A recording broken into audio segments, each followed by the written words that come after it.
Chers frères et sœurs, que Dieu vous bénisse, que Dieu vous fortifie dans la marche chrétienne. Nous sommes à la fin du temps, nous sommes à la fin de toute la révélation du Seigneur Jésus-Christ par rapport à la fin du monde. Et nous voulons par ce témoignage que nous allons vous présenter tout à l'heure, révéler à l'Église entière que l'enfer est une réalité. L'enfer est une réalité. Et nous voulons que chacun se ressaisisse, que chacun se repente. Que tous ceux qui, jusqu'à présent, n'ont pas encore fait la paix avec le Seigneur Jésus-Christ, nous voulons attirer l'attention de ces personnes à le faire très rapidement parce que Jésus-Christ revient bientôt. Alors, l'enfer est une réalité. Nous allons prendre rapidement un passage dans le livre de Marc 9, à partir du verset 47 au verset 48. Je lis la parole de Dieu.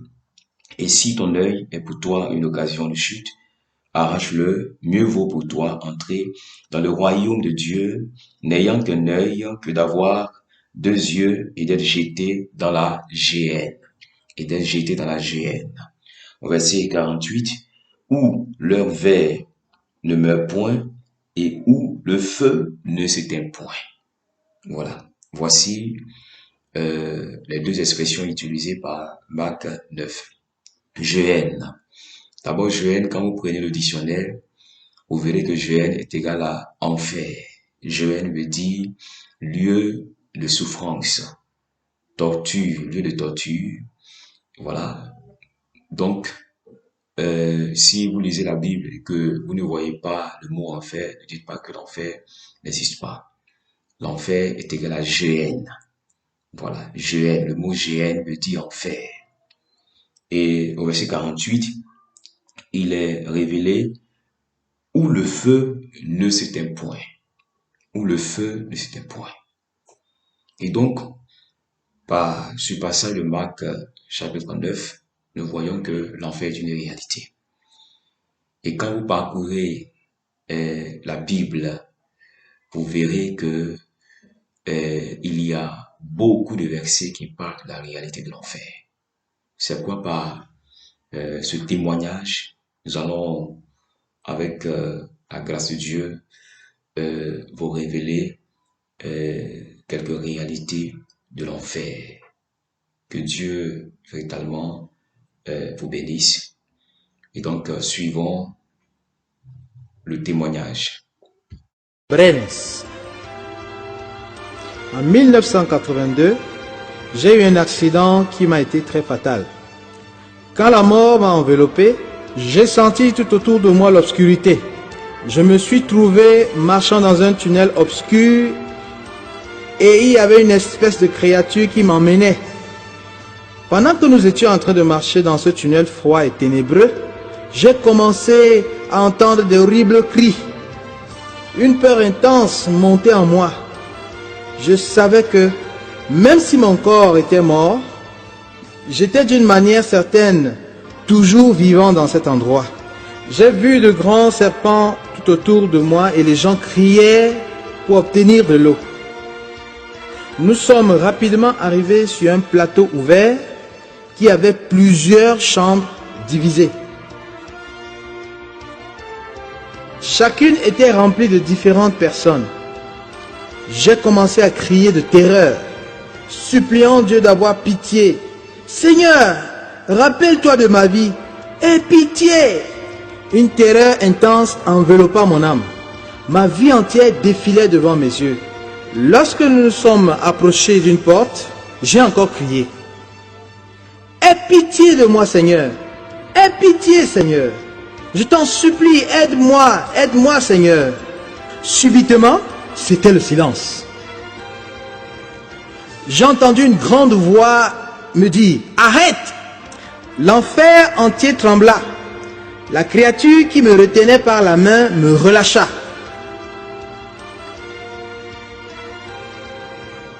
Je ne suis pas le Dieu des adultères. Je ne suis pas le Dieu des fornicateurs. Je ne suis pas le Dieu des menteurs. Pourquoi m'appelles-tu Seigneur si je ne suis pas le Dieu des orgueilleux? J'ai senti que j'allais être réduit en poussière. Mais après quelques instants, la voix de Dieu s'est radoucie. Viens, et je vais te montrer ce qui se passe dans cet endroit. Tous ceux qui n'ont pas voulu suivre mon chemin et qui ont marché selon les imaginations de leur propre cœur. Nous sommes ensuite allés dans un endroit où j'ai vu une femme assise sur une chaise qui tombait. On entendait des gémissements horribles partout. Elle semblait être bien, mais ensuite son corps se transforma en une sorcière et elle criait d'agonie, brûlant dans les flammes. Elle demanda grâce, mais le Seigneur me dit, le salaire du péché c'est la mort, et ceux qui arrivent dans cet endroit n'en sortiront jamais. Le Seigneur m'a montré beaucoup de gens désobéissants. Plusieurs étaient membres d'une église chrétienne. Ils pleuraient et imploraient la pitié du Seigneur, mais il n'y avait plus de miséricorde. La miséricorde ne peut être trouvée que pendant la vie sur la terre. Une fois mort, la miséricorde n'est plus possible. Et comme il est écrit, et comme il est réservé aux hommes de mourir une seule fois, après quoi vient le jugement. Hébreux 9, 27. Jésus me montra aussi un endroit qui ressemblait à de l'huile bouillante, et des personnes y souffraient, brûlant dans les flammes, tout en essayant d'en sortir. Mais les démons les renvoyaient à l'intérieur. Nous avons marché jusqu'à un endroit où se trouvaient des gens qui avaient entendu la parole de Dieu, mais n'avaient jamais voulu se repentir. J'ai même vu des pasteurs, des évangélistes, croyants et des missionnaires. Ils étaient tous là pour différentes raisons. J'ai même vu un pasteur qui n'avait jamais cru à la puissance du Saint-Esprit, au parler en langue, la guérison dans le baptême du Saint-Esprit. Il implorait la pitié et demandait juste une seule autre chance de proclamer au monde que le parler en langue est réel, que le Saint-Esprit est réel et que l'évangile donne une réelle liberté. Mais c'était trop tard pour lui. Il ne pourrait jamais en sortir, même s'il avait été pasteur. La chance de se repentir était uniquement possible sur la terre. J'ai aussi vu un missionnaire en enfer. Il était là parce qu'il avait demandé de l'argent pour ouvrir une mission en Afrique, mais il avait gardé la moitié de l'argent pour lui. Maintenant, il implorait la pitié et une autre chance de restituer l'argent qui n'était pas le sien. Quand il a vu que Jésus ne pouvait l'aider, il a maudit Jésus. J'ai vu des gens qui étaient dans l'église, louant Dieu. Mais maintenant, ils criaient, demandant la pitié pour les péchés dont ils n'avaient pas voulu se repentir. Ils avaient perdu toute la chance de pouvoir le faire avant leur mort. J'ai vu des pasteurs qui avaient volé les dîmes et les offrandes de leur église. Eux aussi suppliaient la miséricorde pour pouvoir réparer leurs méfaits, mais c'était trop tard. Ceux qui meurent sans Jésus vont en enfer. Et ceux qui meurent en Jésus-Christ vont au ciel. Beaucoup croient que mourir, c'est cesser d'exister. Cela s'appelle l'annihilationnisme. Mais, après la mort, votre vraie vie commence. Soit dans la gloire de Dieu, soit dans la honteuse condamnation éternelle. C'est pour vous le temps maintenant de faire votre choix. Réfléchissons soigneusement sur l'endroit où nous voulons passer notre éternité. Voulez-vous passer votre éternité en enfer ou dans la gloire de Dieu? La balle est dans votre camp. Nous avons continué à marcher vers un autre horrible endroit, là où se trouvaient les démons de tout type et de toute forme.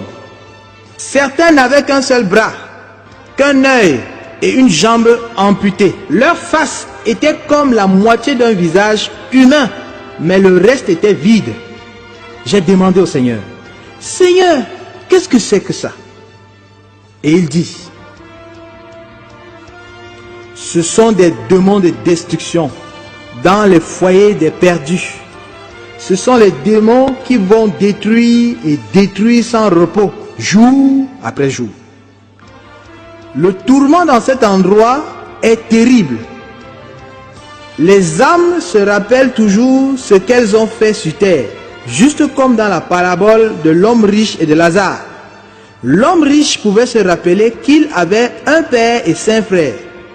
Vous vous rappelez de toutes les choses que vous avez faites durant votre vie, bonnes et mauvaises.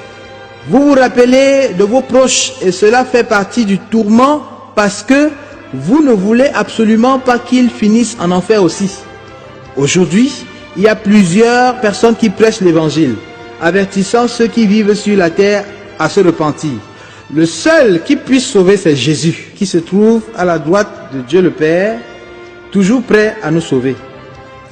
Il n'y a pas de salut en aucun autre, car il n'y a sous le ciel aucun autre nom qui ait été donné parmi les hommes par lequel nous devions être sauvés.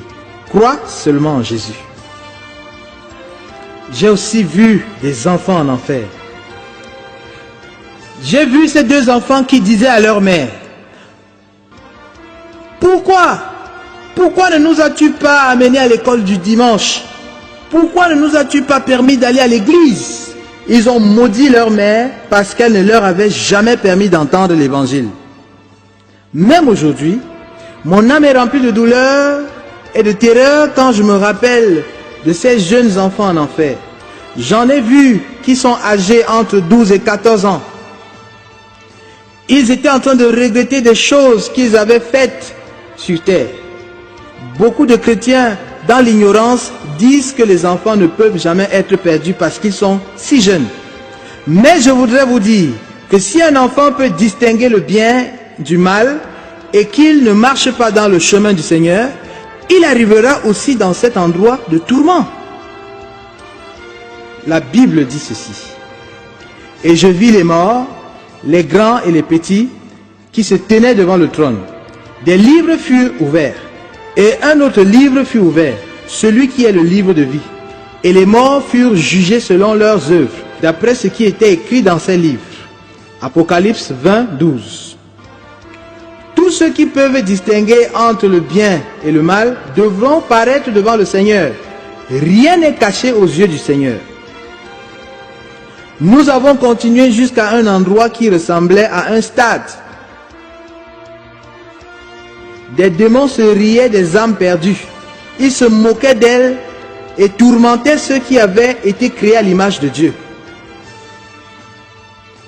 Les démons coupaient les parties des corps des gens et les cachaient. Et ceux-ci étaient obligés ensuite de les chercher. Les démons prenaient un plaisir sadique en infligeant la douleur. Comme il est écrit, le voleur ne vient que pour dérober, égorger et détruire. Jean 10, 10. Les gens avaient désespérément soif d'eau, mais il n'y en avait pas. Ils regrettaient même le jour de leur naissance.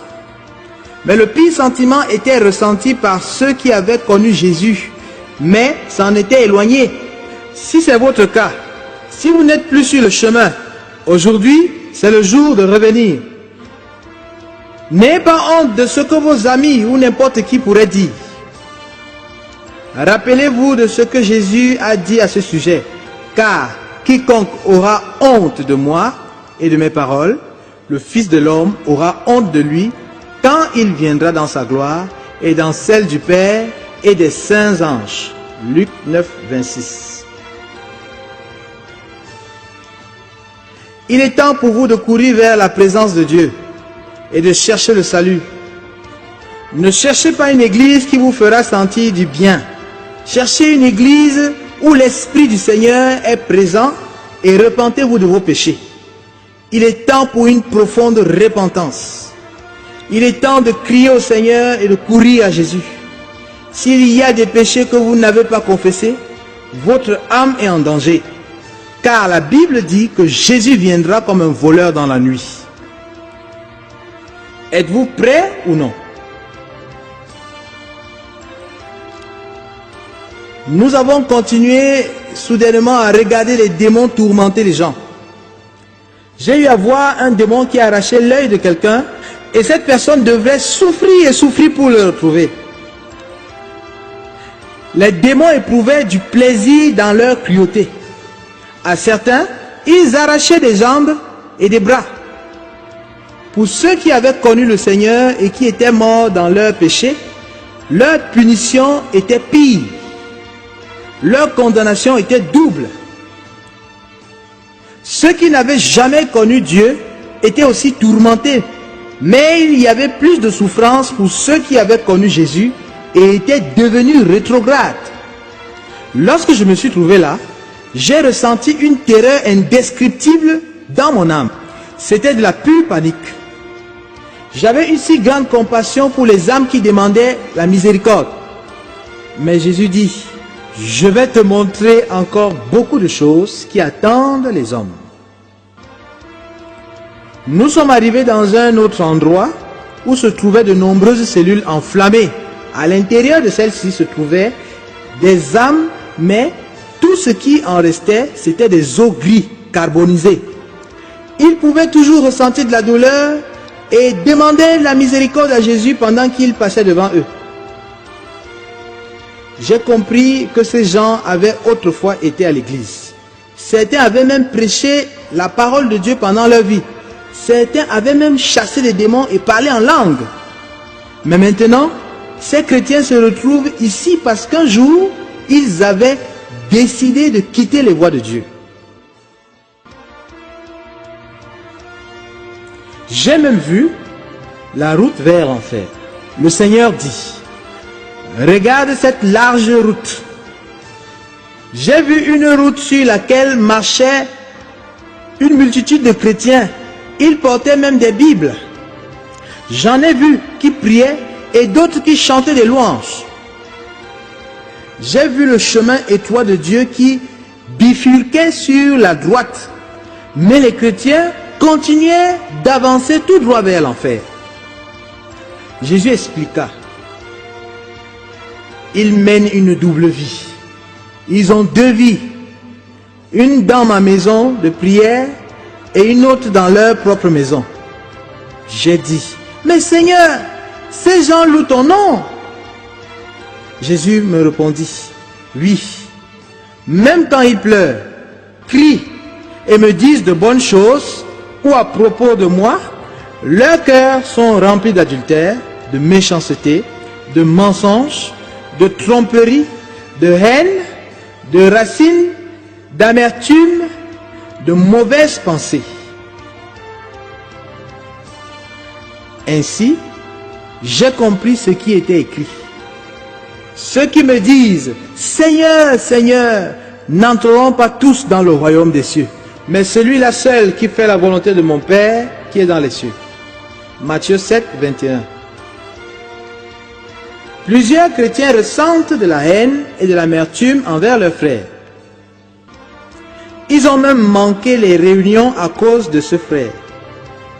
Mais quand le pasteur demande, qui aime le Seigneur, ils disent Amen. La Bible dit que ceux qui haïssent leurs frères sont comme les meurtriers et aucun meurtrier n'entrera dans le royaume des cieux. Il est écrit, mais moi, je vous dis que quiconque se met en colère contre son frère mérite d'être puni par les juges. Que celui qui dira à son frère Raka mérite d'être puni par le Sanhédrin. Et que celui qui dira insensé mérite d'être puni par le feu de la géhenne. Matthieu 5, verset 22.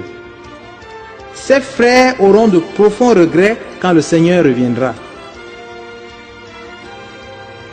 La Bible nous dit, tu ne haïras point ton frère dans ton cœur.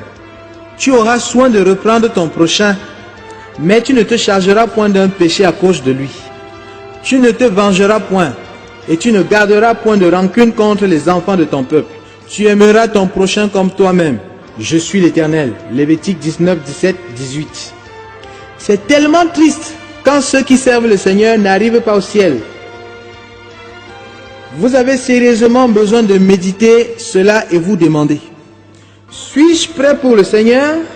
Suis-je réellement en train de faire sa volonté? Ma vie plaît-elle à Dieu? Vous avez encore le temps de tourner votre cœur vers Dieu et ainsi échapper à l'enfer. Certains ne se dérangent même pas à savoir où est-ce qu'ils vont aller. Ils veulent simplement jouir de cette vie. Mais je vous le dis, passer du temps avec Jésus, non avec une femme, c'est cela jouir de la vie. Passer du temps dans la maison du Seigneur et non dans un bar, c'est cela la vie. Il nous faut demander à Dieu sa miséricorde pour ceux qui sont en train de marcher sur le chemin du péché et de la mort. En enfer, nous avons vu beaucoup qui pensaient vivre une vie sainte sur terre. Mais maintenant, ils implorent la miséricorde et une autre chance. J'avais tellement mal dans mon âme pour eux.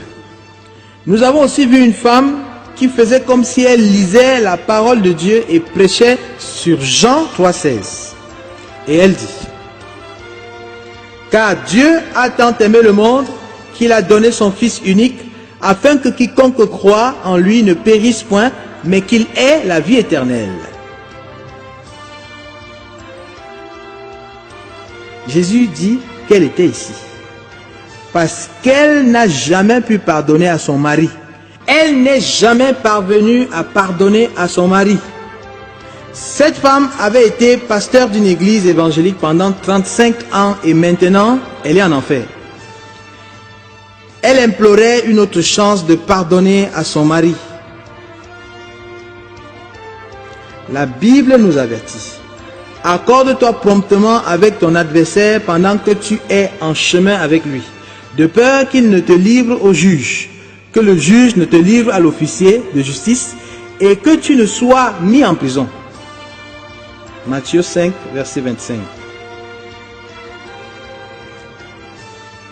Heureux les miséricordieux, car ils obtiendront miséricorde. Matthieu 5, verset 7. Si vous êtes quelqu'un qui pleure dans la présence du Seigneur, vous êtes toujours sous la grâce et la miséricorde. Mais si vous ne pouvez plus pleurer ou prier, si vous avez arrêté votre vie de prière, vous êtes en grand danger. Le pardon est quelque chose de spécial et cette femme n'a jamais pardonné. Après 35 années de dur labeur pour Dieu, elle a tout perdu à la fin. Méditez sur cela et assurez-vous de pardonner à tous. Comment voulez-vous passer votre éternité? Mon frère me disait souvent, quand je mourrai, j'irai en enfer et je laisserai les démons me tourmenter. Mais je remercie Dieu qu'il se soit repenti de ses croyances stupides, car le jugement de Dieu l'a rejoint. Pendant que j'enregistre ce message, il est actuellement atteint de sida. Il a imploré Dieu et a finalement donné son cœur à Jésus. Il ne pense plus de la même manière maintenant et ne veut pas aller dans cet endroit de tourment. Heureusement, mon frère a accepté Jésus comme son sauveur. Il a été bien inspiré car il savait qu'il ne lui restait pas beaucoup de temps. La plupart ne savent pas quand ils mourront. J'ai continué à marcher avec Jésus et nous sommes arrivés près d'un groupe de gens qui se donnaient le nom de chrétiens évangéliques. Jésus m'a expliqué pourquoi ces hommes étaient en enfer. Dans leur voisinage se trouvait un alcoolique qui était devenu chrétien. Un jour, sa femme est tombée sérieusement malade. Il alla de porte en porte, demandant de l'aide pour aller à l'hôpital. Il est arrivé à la maison d'un chrétien et leur dit, « Ma femme est très malade, prêtez-moi un peu d'argent pour l'amener à l'hôpital. » Les chrétiens lui ont répondu, « C'est ce que toi tu dis? Non, on n'a pas d'argent ici. » Lorsqu'il est arrivé dans une autre maison, ce chrétien s'y a refusé de l'aider. Finalement, sa femme est morte. Un des chrétiens a dit, « Je suis sûr d'avoir donné une bonne leçon à cet alcoolique. Il voulait juste de l'argent pour s'enivrer. Mais j'ai été vigilant. Je ne lui ai pas donné un seul centime. Maintenant, en enfer, ils se retrouveront tourmentés dans les flammes et regretteront amèrement leur méchanceté. Ces hommes étaient liés par de solides cordes et étaient en train de brûler. Leur peau tombait de leur corps et leur tourment n'avait pas de fin. Ils se rappelaient de leur méchanceté.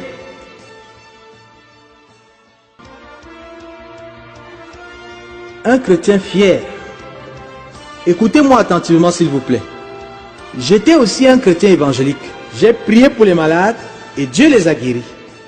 J'ai prié pour les paralytiques et Dieu les a relevés. J'ai chassé les démons et parlé de nouvelles langues. Mais j'avais un esprit d'orgueil qui me faisait voir mon pasteur spirituellement inférieur à moi. J'ai vu beaucoup de miracles dans mon ministère, plus que mon pasteur. J'ai commencé à croire que c'était moi, que j'étais celui qui accomplissait les miracles. Dans mon orgueil vain, je pensais être super doué, quelqu'un de spécial.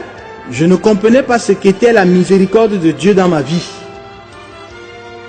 Quand je me suis retrouvé en enfer, Dieu m'a dit, je ne suis pas le Dieu des orgueilleux. Beaucoup d'entre nous se tiennent devant l'autel de Dieu, remplis d'orgueil et de vaine gloire. Beaucoup de ceux qui chantent des louanges de Dieu sont remplis de fierté. Beaucoup de serviteurs de Dieu qui prêchent sa parole et qui sont puissamment utilisés par Dieu pensent qu'ils sont vraiment importants. Beaucoup de ceux qui travaillent dans la délivrance sont remplis de fierté. Je veux vous dire que Dieu voit tout et connaît votre cœur. Si la vaine gloire, la fierté, l'arrogance sont dans ton cœur, si tu regardes ton frère, pasteur, et que sais-je encore, avec dédain, s'il te plaît, repens-toi de tes péchés au plus vite. Cela est beaucoup mieux d'être humilié devant les hommes que d'être humilié dans la présence du Seigneur. Je voudrais que tu vois cet endroit comme je l'ai vu. Je voudrais que tu entendes les cris des damnés, que tu ressentes la terreur comme je l'ai fait et que tu vois leur jugement final, alors tu comprendras. Nous avons continué à marcher jusqu'à atteindre une espèce de salle d'attente. Nous avons vu un démon en train de crier et d'autres se présenter devant lui. Deux d'entre eux étaient sous la forme de très belles femmes. Leur travail était de détruire les ministères en conduisant les responsables dans le péché. Ceux qui servent le Seigneur doivent être attentifs au piège de Satan. Il veut détruire vos vies et va utiliser les personnes qui vous sont proches et qui ne marchent pas avec Jésus. Ils peuvent devenir des instruments de Satan. Satan a aussi des démons déguisés en hommes. Ils vont dans les églises à la recherche de jeunes filles et même des mariés pour les conduire dans le péché, détruisant mariage et vie. En enfer, j'ai vu un homme qui avait blasphémé contre le Saint-Esprit. Il demandait la miséricorde en criant de douleur. Il y avait des vers partout sur son corps et son visage. Il essayait de les enlever, mais il y en avait toujours plus. Sa douleur était insupportable. Cet homme se tracassait au sujet des membres de sa famille qui arrivaient ici. Si tu aimes vraiment ta famille, prêche-leur la parole de Dieu de manière à ce qu'ils puissent échapper à l'enfer.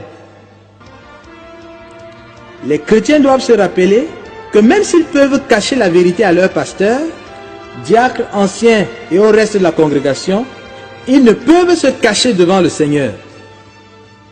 Comme il est écrit, « Où irai-je loin de ton esprit et où fuirai-je loin de ta face?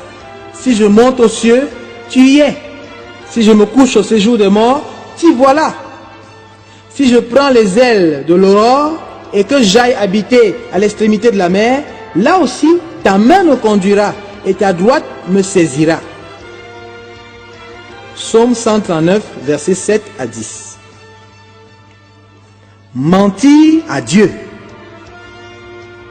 Cela peut paraître fou, mais beaucoup de chrétiens se trouvent en enfer pour avoir menti. les chrétiens nonchalamment mentent à l'église et pensent que cela n'est rien. Le pasteur peut poser une question et le frère ment simplement. Rappelons-nous qu'un simple mensonge a causé la mort d'Ananias et Saphira dans l'église. Dans le livre des Actes, chapitre 5, versets 3 à 10. Plusieurs chrétiens se retrouvent en enfer pour avoir simplement menti à leur pasteur et ne réalisent pas qu'ils mentent à Dieu. La Bible nous avertit, ni les impudiques, ni les idolâtres, ni les adultères, ni les efféminés, ni les infâmes, ni les voleurs, ni les cupides, ni les ivrognes, ni les outrageux, ni les ravisseurs n'hériteront le royaume de Dieu. Vous devez réaliser que même si vous prétendez être chrétien, vous pouvez être encore impur aux yeux de Dieu si vous continuez à pécher. J'étais utilisé par Dieu, mais j'avais toujours un cœur rempli de vaine gloire. Il est toujours temps de se repentir et de renouveler son cœur et son intelligence. Si vous êtes un chrétien tiède, rétrograde ou vivant une double vie, baissez votre tête devant Dieu et implorez son pardon avec le désir de vouloir vous détourner de vos mauvaises actions. Si vous ne connaissez pas Jésus, priez et demandez-lui de vous pardonner, de venir dans votre cœur et acceptez-le comme sauveur. Ne perds plus de temps. Mon cher ami, ne sois pas un chrétien qualifié pour l'enfer. Amen.